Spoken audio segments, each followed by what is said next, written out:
इंसल्स, फेमसिल्स और करीसेल्स ये शब्द आजकल आपको सोशल मीडिया पर देखने को मिलेंगे। ये वही एंड्रयू टेट वाली रेड पिल ब्लू पिल थ्योरी से संबंधित है और उस मेनोस्फेयर का एक अहम हिस्सा है जो फेमिनिज्म का विरोध करने के नाम पर टॉक्सिक मैस्कुलिनिटी और मिसोजिनी को प्रमोट करता है।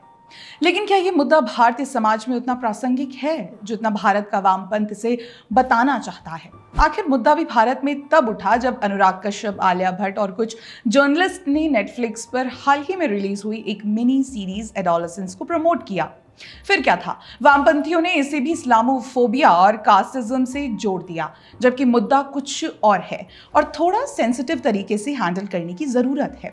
बेसिक सिंपल मीनिंग बताऊं तो इंसेल कल्चर कभी महिलाओं या लड़कियों के हेट पर बना ही नहीं था, बल्कि इस टर्म का निर्माण करने वाली स्वयं एक महिला थी। एलाना नामक एक महिला ने इस टर्म का निर्माण करीब 2 दशक पहले किया था, जिसका उद्देश्य केवल एक कम्युनिटी फॉर्म करना था उनके लिए जो सेक्सुअल पार्टनर्स ढूंढने में नाकाम रहे, फॉर सपोर्ट।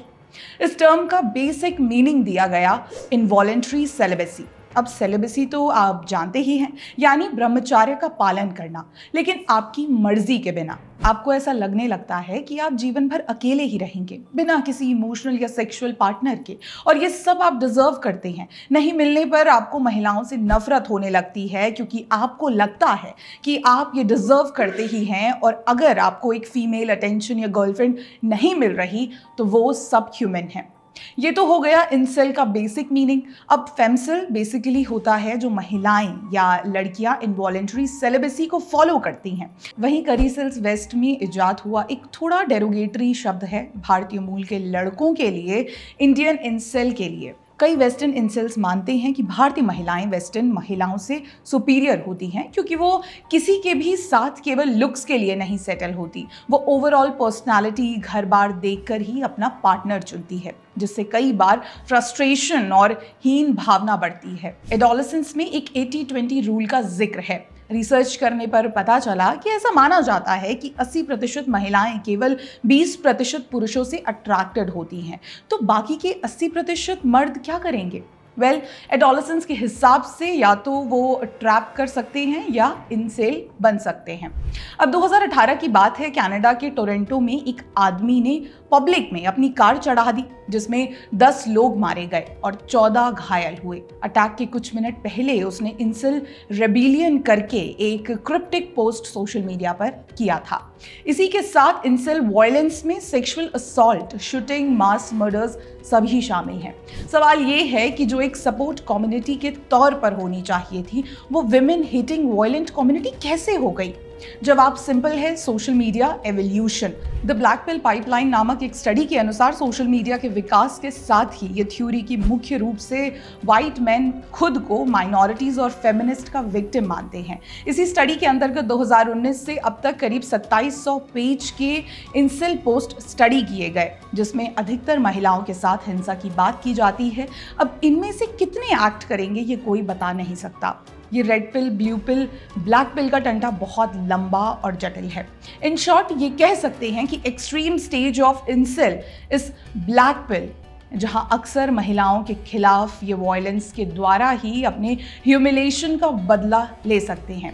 एक ऐसी स्टडी जहां ये इनविजिबल नहीं है। फॉर एग्जाम्पल, जैसे एडोलेसेंस में कैटी, जिस लड़की का मर्डर जेमी ने किया, उसने पहले जेमी को as an incel social media पर ट्रोल किया, जिसके ह्यूमिलेशन में जेमी ने वायलेंट चुनते हुए केटी का मर्डर कर दिया। इसे ब्लैक पिल बिहेवियर डिफाइन किया जा सकता है।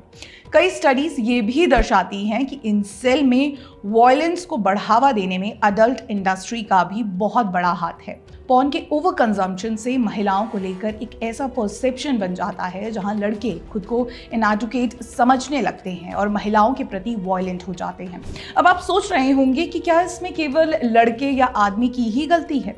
देखा जाए तो एक ब्लैक एंड वाइट सोसाइटी में कुछ हद तक जो वायलेंट होता है उसी की गलती होती है। लेकिन ये सब्जेक्ट इतना आसान नहीं है। ये पूरा सब्जेक्ट ही ग्रे एरिया में आता है, जहां कोई सही या गलत नहीं है। ये सब लोनलीनेस और एक्सपेक्टेशंस का खेल है। सोशल मीडिया ने जहां एक तरफ लड़कियों को ये यकीन दिलाया है कि वो चांद तारे तोड़ने वाला चार्ट डिजर्व करती हैं, जो 6 फिगर्स में कमाता हो और 6 पैक एब्स रखता हो। I'm looking for a man in finance with trust fund, 6'5", blue eyes. Finance, trust fund. 6'5", blue eyes. I'm looking for a man. I'm looking for a man. I'm looking for finance. वहीं लड़कों को ये यकीन दिलाया है कि वो एक मॉडर्न स्लिम ट्रिम वर्जिन लड़की डिजर्व करते हैं। ट्रेडिशनल टाइप्स जो घर पे रहे, खाना बनाए एंड दे ओन हर। ये सब एक्सपेक्टेशंस का खेल है और रियल पर्सनालिटी छोड़ रील पर्सनालिटी पर फोकस करने का खेल है। सोशल मीडिया पर कमेंट्स इतने वायलेंट हैं कि रफ्तार की एक लाइन याद आ जाती है, लड़कियां पटाखे उनको बंदी बोलते हैं और जो राजी ना हो उनको साले बोलते हैं। सोसाइटी में अब एक गैप आ चुका है जहां स्यूडो फेमिनिस्ट के चलते एक मुहिम चलाई जा रही है कि सारी महिलाएं या तो गोल्ड डिगर्स हैं या तो अफेयर्स करती हैं। लेकिन जैसे हर एक लड़का वायलेंट इंसेल नहीं होता, वैसे ही हर लड़की एक स्यूडो फेमिनिस्ट नहीं होती। अगर वामपंथी की माने तो ये इशू भारत में केवल हिंदू समाज से जुड़ा है। बाय डेफिनेशन अगर आप अपने आप को सिग्मा समझते हैं तो आप इस्लामोफोबिक और कास्टिस्ट होंगे। ये हम नहीं, ये जर्नलिस्ट मैडम कह रही हैं। लेकिन अगर आप सोशल मीडिया पर स्क्रॉल करेंगे तो आपको ये कम्युनिटी के वर्बली वायलेंट ऐसे कई सिग्मा मिल जाएंगे। भारत में भले ही ये मुद्दा उतना प्रचलित नहीं है, लेकिन सोशल मीडिया पर ये पैटर्न आजकल डिटेक्ट किया जा सकता है। ज़रूरत है तो एक अच्छे थेरेपिस्ट की, आत्ममंथन की। सोशल मीडिया पर हम क्या पोस्ट कर रहे हैं, क्या कंज्यूम कर रहे हैं और वो हमें कैसे इफ़ेक्ट कर रहा है, उसे अच्छे से सोचने की, परखने की। सोचें कि आपका एक कमेंट सामने वाले पर कैसे इफ़ेक्ट कर सकता है और क्या आप खुद से खुश रह सकते हैं कि आप एनोनिमस बनकर किसी भी महिला को सेक्सुअल वायलेंस की थ्रेट दे रहे हैं। तो ये समझिए कि वो भी एक इंसान है। इतना डिह्यूमनाइज नहीं करिए कि कल उठकर अगर कोई सामने आए तो दो आंखों की शर्म तो रहे। उम्मीद इतनी ही है कि भारत में ये इंसेल कल्चर उतना वायलेंट ना हो जितना वेस्ट में है।